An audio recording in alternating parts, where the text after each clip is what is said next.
make a statement about the tragic events of yesterday afternoon.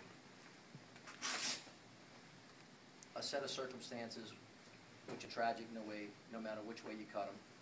I've said many, many times, every time a mother loses a child, it's an unspeakable event. My heart goes out to the family of the young man who was killed. I had the opportunity to meet with her this morning, with Wendell's grandmother and with his aunt, to hear about their grief and their pain and their side of the story. We had a really good talk.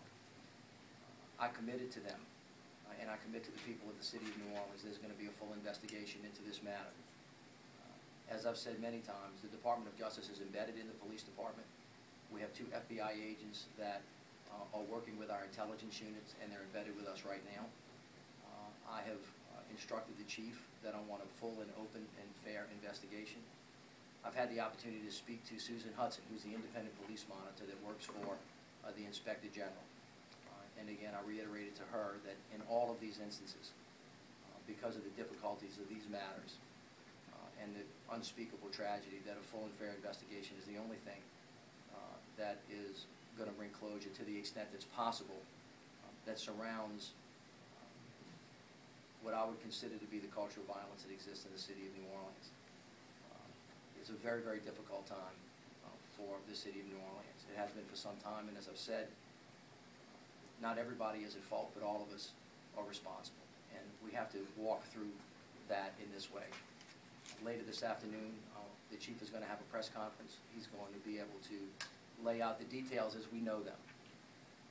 And I want to reiterate, as we know them, because an investigation will bring us information that we didn't know, and it will confirm some things that maybe we already do know.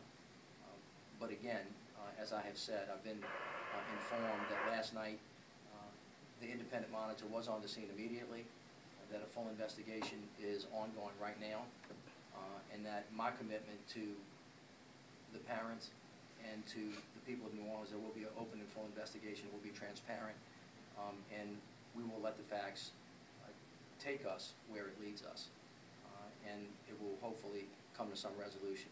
I told Wendell's mother that nothing that we can do will bring him back, and all of us feel the pain of the loss of life in the city of New Orleans, whoever suffers it.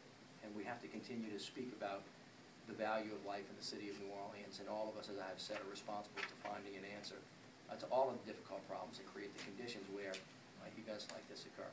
So I thank you for that. Commissioner Carter has been walking through this with me, as has our staff members.